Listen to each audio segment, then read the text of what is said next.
Welcome. आज हम class 12th solution पढ़ने वाले हैं और अभी तक आपने अगर मेरे चैनल को सब्सक्राइब नहीं किया है तो जल्दी से कर लीजिए। आज का हमारा टॉपिक है depression in freezing point and molar depression constant. आप वीडियो के एंड में कमेंट्स में बताइए कि वाटर का फ्रीजिंग पॉइंट कितना होता है। कमेंट्स ज़रूर कीजिए, कमेंट्स बहुत इंपॉर्टेंट होते हैं फॉर मोटिवेशन, तो आप कमेंट्स ज़रूर करें और लास्ट तक वीडियो देखें। इसके लिए मैंने एक बहुत ही इजी ट्रिक दी है इस टॉपिक को याद रखने के लिए, तो आप आखिरी तक देखें। Depression in freezing point. Depression in freezing point एक कॉलिगेटिव प्रॉपर्टी है जो कि एलिवेशन इन बॉइलिंग पॉइंट के समान ही है। अगर आपने एलिवेशन वाला वीडियो नहीं देखा है तो पहले उसको देख लीजिए, क्योंकि depression in freezing point same है एलिवेशन के विथ सम चेंजेस। तो यहाँ पे हम सबसे पहले देखते हैं कि फ्रीजिंग पॉइंट क्या होता है। फ्रीजिंग पॉइंट एक ऐसा टेम्परेचर होता है जिसमें सॉलिड और लिक्विड का वेपर प्रेशर इक्वल हो जाता है। एक ऐसा टेम्परेचर जब सॉलिड और लिक्विड दोनों का वेपर प्रेशर सेम हो जाए और वो इक्विलिब्रियम में हो जाए, तो ये कहलाता है फ्रीजिंग पॉइंट। और ऐसा तभी हो सकता है जब दोनों के वेपर प्रेशर सेम हो जाए। तो फ्रीजिंग पॉइंट में डिप्रेशन को हमको पढ़ना है कि वो जो फ्रीजिंग पॉइंट सॉलिड और लिक्विड का बना हुआ है उसमें डिप्रेशन कैसे आता है। तो डिप्रेशन कब आएगा? When a non volatile substance is added to the pure solvent. Same वही है, आपने बॉइलिंग पॉइंट अगर पढ़ा हुआ है तो आपको समझ में आएगा कि नॉन वॉलेटाइल सब्सटेंस जब भी हम प्योर सॉल्वेंट में मिलाते हैं तो उससे उसका वेपर प्रेशर कम हो जाता है। अब वेपर प्रेशर कम हो गया, वेपर प्रेशर के कम होने के साथ साथ फ्रीजिंग पॉइंट भी कम हो जाता है, और फ्रीजिंग पॉइंट का कम होना ही कहलाता है डिप्रेशन इन फ्रीजिंग पॉइंट। यहाँ पे एक मैं सिंपल सा एग्जाम्पल आपको बताना चाहती हूँ कि जैसे हम जब आइस का या वाटर का जो फ्रीजिंग पॉइंट होता है वो 0 डिग्री सेल्सियस होता है, लेकिन जब उसके अंदर मिल्क और शुगर या कोई भी पाउडर मिला करके हम उसकी आइसक्रीम बनाते हैं तब वहां पर वो जो आइसक्रीम है वो 0 डिग्री से पहले ही बन जाती है। मतलब वहां पे उसका जो फ्रीजिंग पॉइंट है वो डिक्रीज हो जाता है, और फ्रीजिंग पॉइंट का डिक्रीज होना ही कहलाता है डिप्रेशन इन फ्रीजिंग पॉइंट। अब इसको it is represented by del T F. इसको डेल टी एफ से रिप्रेजेंट करते हैं, जैसे कि हमने एलिवेशन में पढ़ा था। Depression in freezing point is directly proportional to the number of moles of solute। अब यहाँ पे हमारे पास है कि depression in freezing point is directly proportional to number of moles of solute। जैसे कि आपने पढ़ा है पहले भी, हम इसको क्या लिखेंगे? Del T F is directly proportional to number of moles of solid, क्या हो जाएंगे? एम। इसको हम सॉल्व करेंगे। यहाँ पे डेल टी एफ जो है प्रपोर्शन का साइन हटाएंगे, इक्वल लगा देंगे, और इक्वल लगाने के बाद हम एक कांस्टेंट यूज करेंगे जो होगा के एफ इंटू एम। अब यहाँ पे जो के एफ है ये है क्रायोस्कोपिक कांस्टेंट, या इसको कहा जाता है फ्रीजिंग पॉइंट कांस्टेंट। ये फ्रीजिंग पॉइंट कांस्टेंट है और यही इसका क्रायोस्कोपिक कांस्टेंट कहलाता है। तो यहाँ पे ये जो आपने सॉल्व किया है ये हो गया हमारा इक्वेशन नंबर 1। ग्राफ देख लेते हैं इसके लिए। तो ग्राफ में यहाँ पर हमारे पास वेपर प्रेशर दिया हुआ है और नीचे दिया हुआ है टेम्परेचर। तो जैसे कि आप पढ़ते हैं, हमने इसके पहले भी एलिवेशन का ग्राफ देखा था।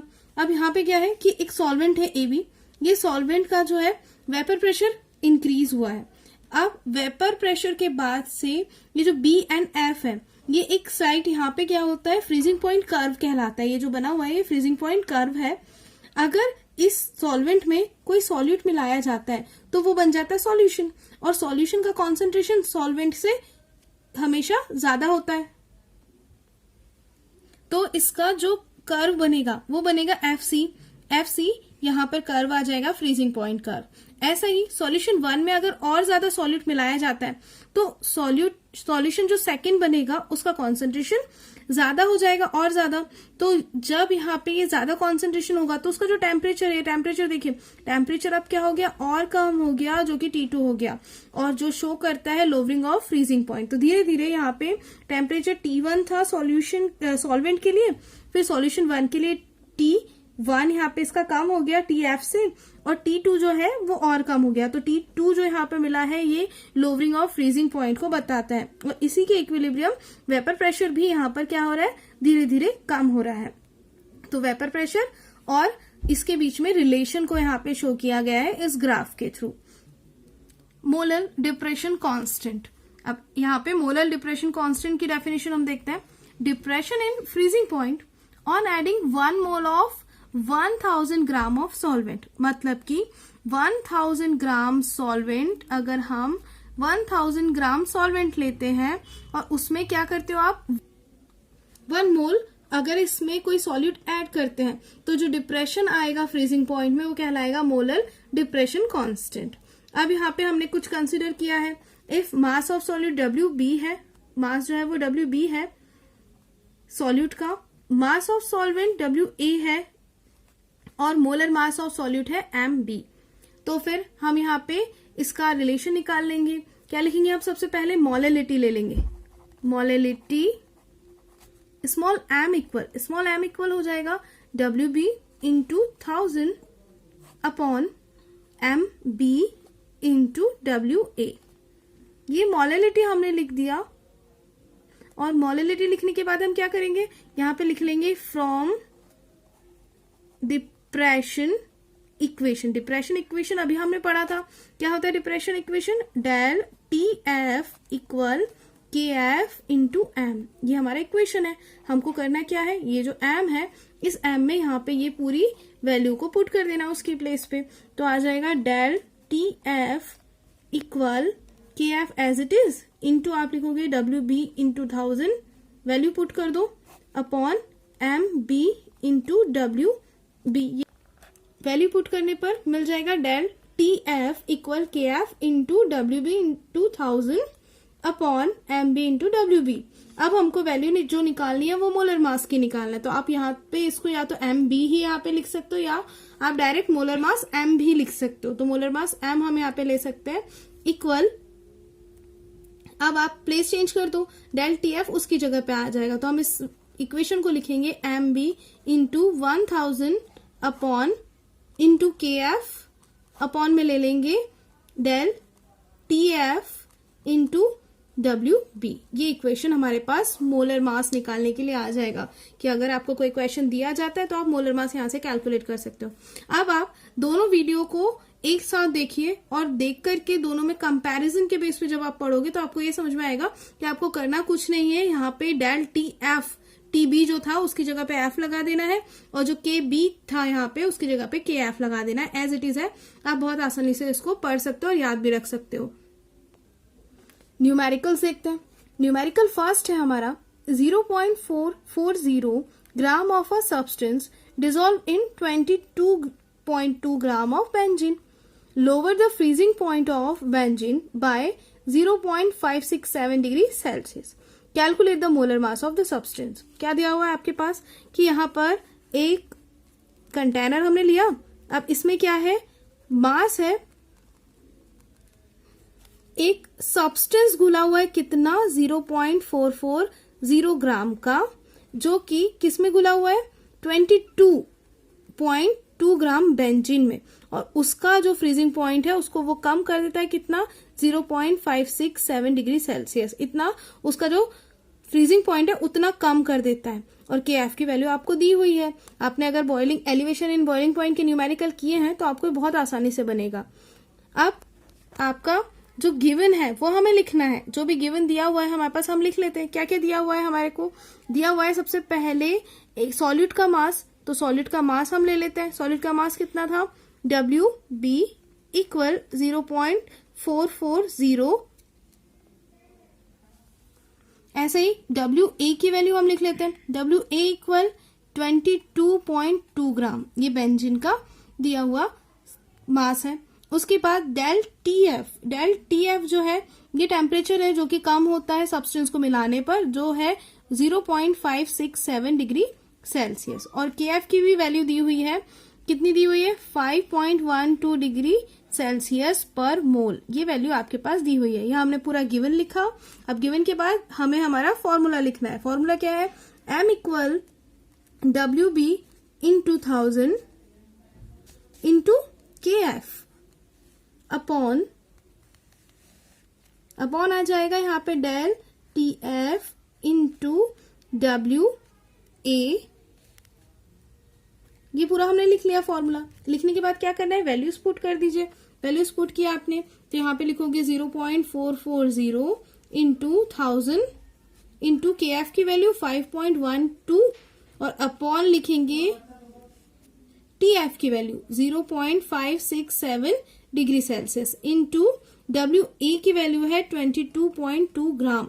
ये वैल्यू दी हुई है। अब करना क्या है, आपको सेम वही प्रोसीजर यूज करना है कि आपको इन सबको मल्टीप्लाई करना है एंड डिवाइड करना है। मैं आपको आंसर बता रही हूँ उसका, आप करके देखिए इसको। इसका आंसर आएगा आपके पास 178.9 ग्राम। तो जो सब्सटेंस मिलाया है उसका मोलर मास है 178.9 ग्राम, जिसके कारण फ्रीजिंग पॉइंट बेंजीन का काम हो जाता है।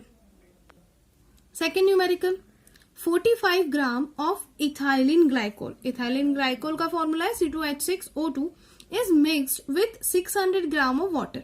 मतलब इथाइलिन ग्लाइकोल को वाटर में मिलाया हुआ है। अब आपको कैलकुलेट करना है, फर्स्ट कैलकुलेट करना है freezing point depression, freezing point निकालना है उसका, और दूसरा बताना है आपको freezing point of the solution. पहले तो फ्रीजिंग पॉइंट बता देना है और उसके बाद निकाल करके फ्रीजिंग पॉइंट मतलब कि डिप्रेशन जो हो रहा है डेल टी एफ कैलकुलेट करना है यहाँ पे पहले, और फिर उसके बाद उसका फ्रीजिंग पॉइंट हमको बता देना है। ठीक है, तो अब हम फर्स्ट क्या करेंगे, पहला लिख लेते हैं, हमको निकालना है उसका depression in freezing point. Depression in freezing point हम निकालेंगे।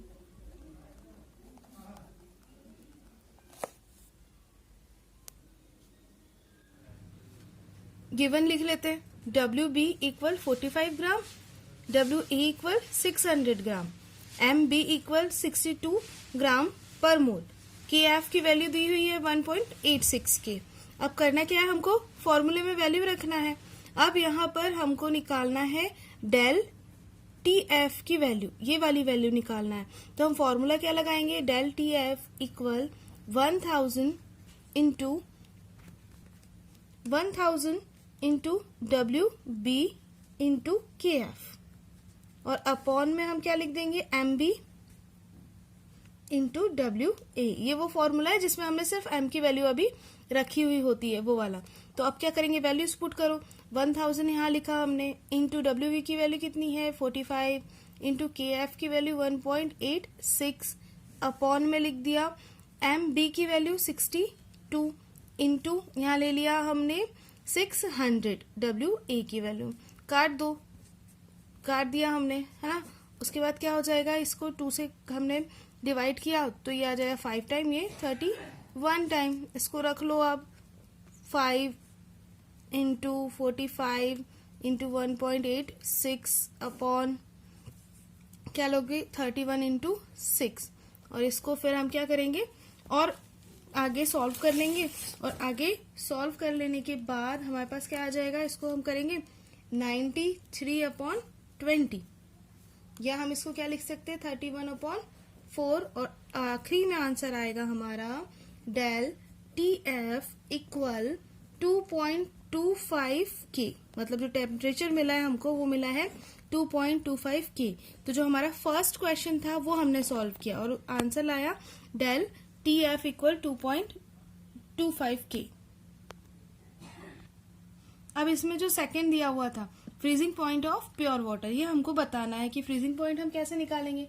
तो फ्रीजिंग पॉइंट निकालने के लिए आप लोगों को पता है कि जो टेम्परेचर होता है एब्सोल्यूट टेम्परेचर वो कितना होता है 273.15 केल्विन, ये एब्सोल्यूट टेम्परेचर होता है। तो आपको प्योर वाटर का अगर टेम्परेचर निकालना है तो हम क्या करेंगे, जो हमारा अभी आंसर आया है, क्या आंसर आया है, फ्रीजिंग पॉइंट ऑफ सॉल्यूशन हमको निकालना है। तो हम क्या करेंगे, जो हमारा आंसर आया है उसको हम माइनस कर देंगे 273.15 से। तो 273.15 माइनस 2.25, इसको हम माइनस कर लेंगे। तो माइनस करने पे कितना आंसर आएगा, इसको माइनस कर दो। माइनस करने पे कितना आ जाएगा, ये आ जाएगा 30.270। तो हमारे पास जो आंसर आएगा freezing point of pure water, जो प्योर वाटर है उसका फ्रीजिंग पॉइंट निकल जाएगा 270.30। तो ये अपना आंसर आ जाएगा इसके बाद में।